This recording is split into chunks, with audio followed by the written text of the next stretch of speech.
नमस्ते आप सभी को। पिछले वीडियो में हम भाषा और बोली के संबंध में कई महत्वपूर्ण जानकारी ले चुके हैं, तो आप लोग प्रीवियस वीडियो देख लीजिए। आज हम देख लेते हैं कि मध्य प्रदेश की मुख्य बोलियां कौन कौन सी हैं। मध्य प्रदेश का जो क्षेत्र है, मालवी, निवाड़ी, ब्रज, बुंदेली, छत्तीसगढ़ी, बघेली और खड़ी बोली, इनका प्रयोग कहाँ कहाँ पर होता है। तो सबसे पहले हम पढ़ते हैं कि मालवी जो बोली है उसका प्रयोग किन किन जिलों में होता है। तो देवास है, इंदौर, धार, उज्जैन और रतलाम। निवाड़ी बोली है। निवाड़ी बोली का जो क्षेत्र है, जो जिले हैं, खरगोन, बड़वानी, खंडवा और झाबुआ। ब्रज बोली है तो ब्रज का क्षेत्र है भिंड, मुरैना, ग्वालियर, शिवपुरी और गुना। बुंदेली बोली है। बुंदेली का क्षेत्र है दतिया, टीकमगढ़, सागर, छतरपुर, जबलपुर। इसके अलावा पन्ना, दमोह जिले भी आते हैं बुंदेली के अंतर्गत। छत्तीसगढ़ी बोली सरगुजा, बिलासपुर, रायपुर, दुर्ग जिलों में बोली जाती है। इसके अलावा बघेली जो है बघेलखंड का पूरा क्षेत्र आ जाता है, जिसमें रीवा, सतना, सीधी, बालाघाट और शहडोल है। और इसके बाद हम देखते हैं खड़ी बोली। तो खड़ी बोली का प्रयोग कहाँ कहाँ पर होता है। प्रायः पूरे प्रदेश में पढ़े लिखे सुसंस्कृत लोगों की बोली है। खड़ी बोली के इसमें संस्कृत के साथ साथ अरबी, फारसी, अंग्रेजी के तद्भव शब्दों के रूप भी मिलते हैं। तो क्योंकि मध्य प्रदेश जो है मध्य भाग, और जितने भी मध्य भाग के प्रदेश हैं, मध्य प्रदेश के अलावा उत्तर प्रदेश, इसके अलावा जो राजस्थान है, और जो मध्य भाग के जितने भी क्षेत्र हैं, दिल्ली हुआ, उत्तराखंड हुआ, तो इन सभी जगहों पर प्रायः अधिकांशतः हम कह सकते हैं कि खड़ी बोली का प्रयोग होता है। आगे हम देखते हैं विभाषा। तो विभाषा किसे कहते हैं। ये आपकी परीक्षा की दृष्टि से बहुत ही महत्वपूर्ण टॉपिक है, चाहे वो प्रतियोगी परीक्षा की दृष्टि से हो या क्लास वाइज हो। तो विभाषा, इसको हम उपभाषा भी कहते हैं। इसे उपभाषा भी कहा जाता है। विभाषा का क्षेत्र भाषा से कम व्यापक एवं बोली से अधिक विस्तृत होता है।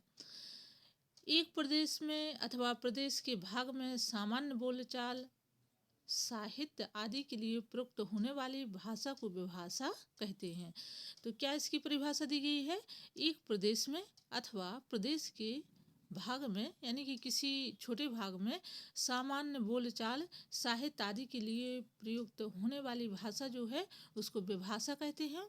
इसे क्षेत्रीय भाषा भी कहते हैं।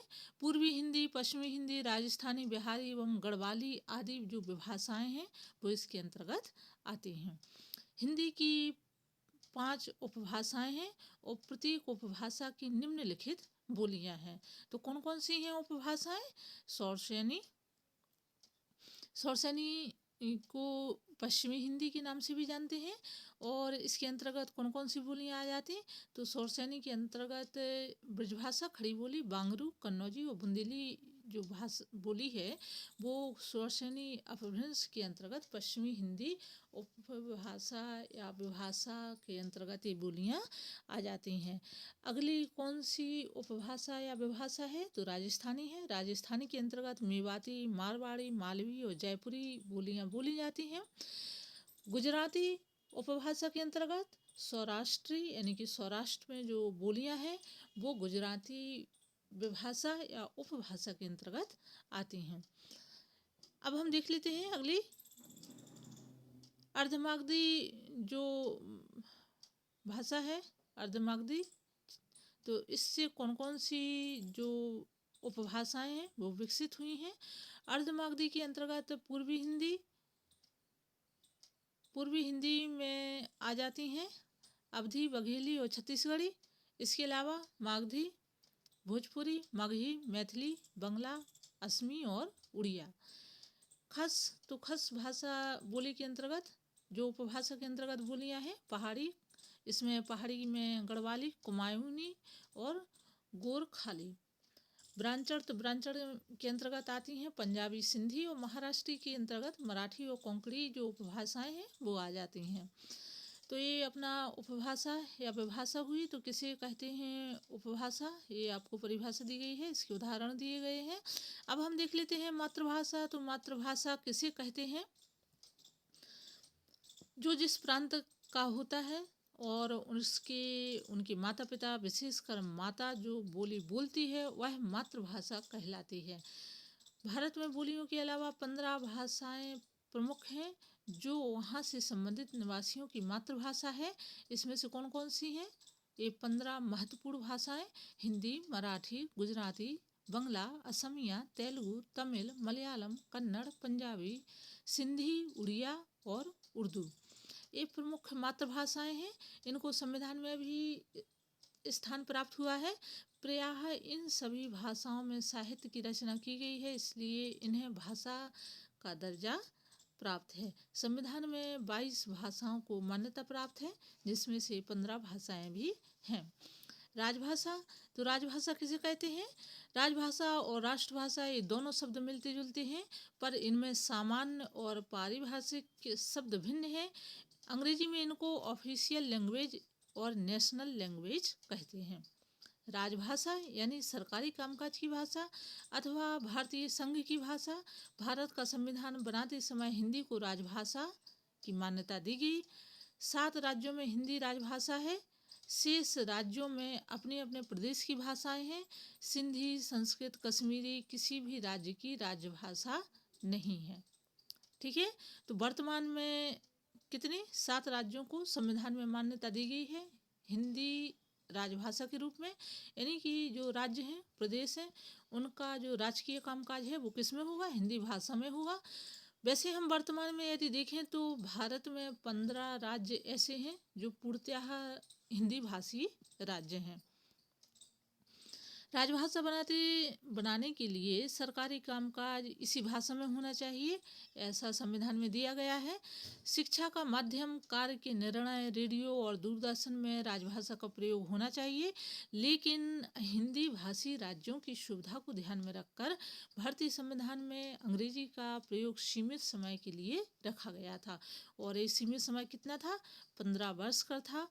जब संविधान लागू हुआ था 26 जनवरी 1950 को, तो उस समय ये अनुशंसा की गई थी कि जो अंग्रेजी है वो सीमित समय, यानी कि उसका एक समय सीमा दी गई थी 15 वर्ष की, जिसको अभी तक नहीं माना गया है। वो उसका प्रयोग बराबर होता चला आ रहा है।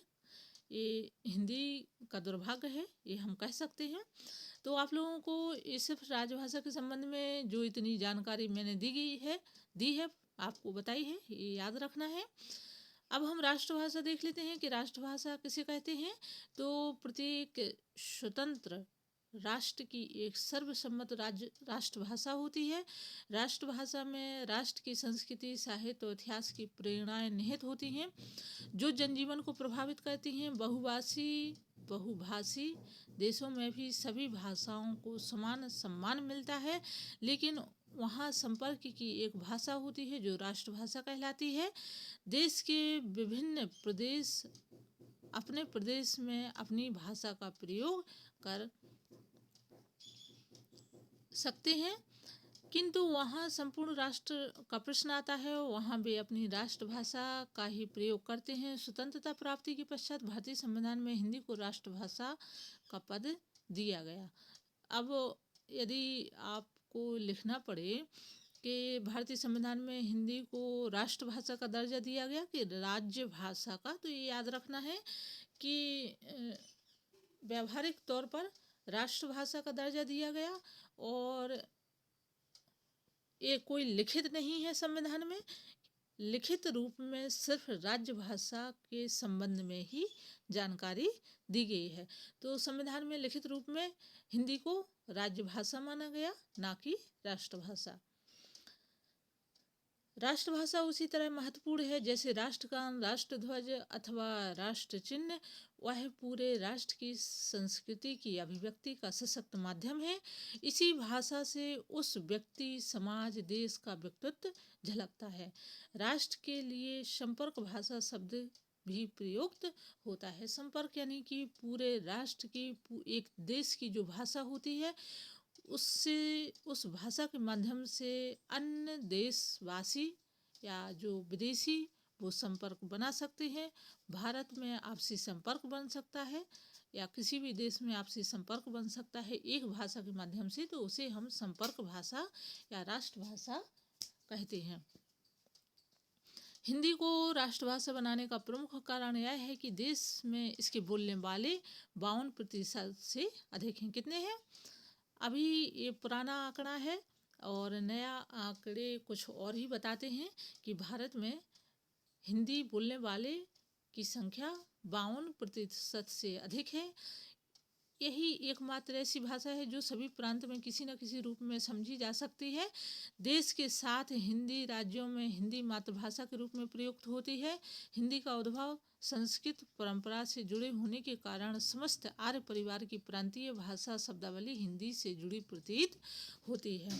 तो जो अन्य बोलियां हैं, क्षेत्रीय भाषाएं, उपभाषाएं हैं, वह सभी कहीं ना कहीं हिंदी से ही निकल करके बोली जाती हैं और उनका जो लिखावट में बदलाव हो सकता है, लेकिन जब बोलते हैं या पढ़ते हैं तो कहीं ना कहीं वह हिंदी का ही एक प्रतिरूप समझ में आता है।